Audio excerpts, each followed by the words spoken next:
आजादी के बाद आदिवासी समाज के योगदान को इतिहास में वो स्थान नहीं दिया गया जिसका मेरा आदिवासी समाज हकदार था। आदिवासी समाज वो है जिसने राजकुमार राम को भगवान राम बनाया। आदिवासी समाज वो है जिसने भारत की संस्कृति और आजादी की रक्षा के लिए सैकड़ों वर्षों की लड़ाई को नेतृत्व दिया। लेकिन आजादी के बाद के दशकों में आदिवासी इतिहास के इस अनमोल योगदान को मिटाने की कोशिशें की गई। इसके पीछे भी स्वार्थ भरी राजनीति थी। राजनीति ये कि भारत की आजादी के लिए सिर्फ एक ही दल को श्रेय दिया जाए, लेकिन अगर एक ही दल, एक ही परिवार ने आजादी दिलाई तो भगवान बिरसा मुंडा का उल गुलान आंदोलन क्यों हुआ था? संथाल क्रांति क्या थी? कोल क्रांति क्या थी? क्या हम महाराणा प्रताप के साथी उन रणबांकुरे भीलों को भूल सकते हैं क्या?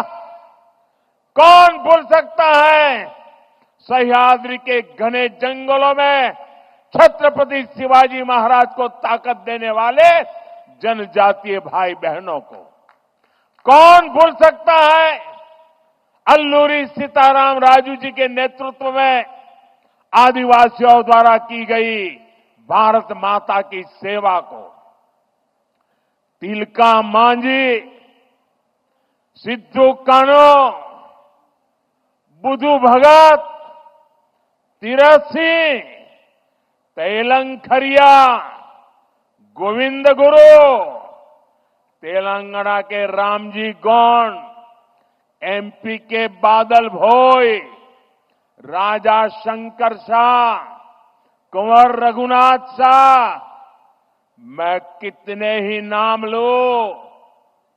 टंट्या भील, नीलांबर पीतांबर, वीर नारायण सिंह, दिवा किशुन सोरेन, जात्रा भगत, लक्ष्मण नाइक, मिजोरम की महान स्वतंत्रता सेनानी रोपुई लियानी जी, राजमोहिनी देवी, रानी गाइडिनल्यू, वीर बालिका कालीबाई, गोंडवाना की रानी दुर्गावती, ऐसे असंख्य असंख्य मेरे आदिवासी, मेरे जनजातीय शूरवीरों को कोई भुला सकता है क्या? मानगढ़ में अंग्रेजों ने जो नरसंहार किया था, हजारों मेरे आदिवासी भाई बहनों को मौत के घाट उतार दिया गया था, क्या हम उसे भूल सकते हैं? साथियों, संस्कृति हो या फिर सामाजिक न्याय, आज की ये एनडीए सरकार का मानस कुछ अलग ही है। मैं इसे भाजपा ही नहीं बल्कि एनडीए का सौभाग्य मानता हूं कि हमें द्रौपदी मुर्मू जी को राष्ट्रपति बनाने का अवसर मिला। वो देश की पहली आदिवासी राष्ट्रपति है।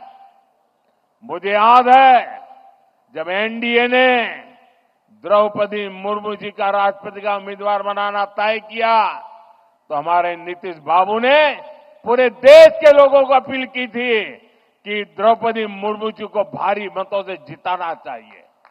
आज जिस पीएम जनमन योजना के तहत अनेक काम शुरू हुए हैं, उसका श्रेय भी राष्ट्रपति द्रौपदी मुर्मू जी को ही जाता है। जब वो झारखंड की राज्यपाल थी और फिर जब वो राष्ट्रपति बनी तो अक्सर मुझसे आदिवासियों में भी अति पिछड़ी आदिवासी जनजातियों का जिक्र किया करती थी। इन अति पिछड़ी आदिवासी जनजातियों की पहले की सरकारों ने कोई परवाह ही नहीं की थी। इनके जीवन से मुश्किलें कम करने के लिए ही 24,000 करोड़ रुपए की पीएम जनमन योजना शुरू की गई। पीएम जनमन योजना से देश की सबसे पिछड़ी जनजातियों की बस्तियों का विकास सुनिश्चित हो रहा है। आज इस योजना को 1 साल पूरा हो रहा है। इस दौरान हमने अति पिछड़ी जनजातियों को हजारों पक्के घर दिए हैं। पिछड़ी जनजातियों की बस्तियों को जोड़ने के लिए सैकड़ों किलोमीटर की सड़कों पर काम शुरू हो चुका है। पिछड़ी जनजातियों के सैकड़ों गांवों में हर घर नल से जल पहुंचा है। साथियों, जिनको किसी ने नहीं पूछा, मोदी उनको पूजता है। पहले की सरकारों के रवैये के कारण आदिवासी समाज दशकों तक मूल सुविधाओं से वंचित ही रहा। देश के दर्जनों आदिवासी बाहुल्य जिले विकास की गति में बहुत पिछड़ गए थे। अगर किसी अफसर को सजा देनी हो, उसको पनिशमेंट देना हो, तो पनिशमेंट पोस्टिंग भी ऐसे जिलों में की जाती थी। एनडीए सरकार ने पुरानी सरकारों की सोच को बदल दिया। हमने इन जिलों को आकांक्षी जिले घोषित किया और वहां नए और ऊर्जावान अफसरों को भेजा।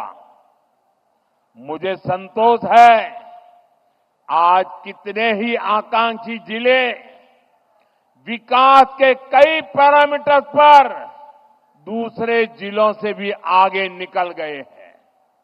इसका बहुत बड़ा लाभ मेरे आदिवासी भाई बहनों को हुआ है।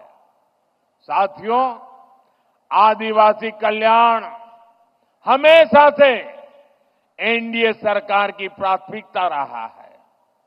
ये अटल बिहारी वाजपेयी जी के नेतृत्व वाली एनडीए सरकार ही थी जिसने आदिवासी कल्याण के लिए अलग मंत्रालय बनाया।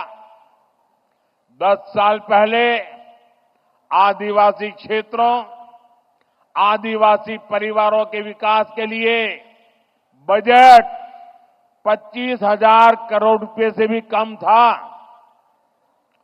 10 साल पहले का हाल देखिए, 25,000 करोड़ से भी कम। हमारी सरकार ने इसको 5 गुना बढ़ाकर 1.25 लाख करोड़ रुपए पहुंचाया है।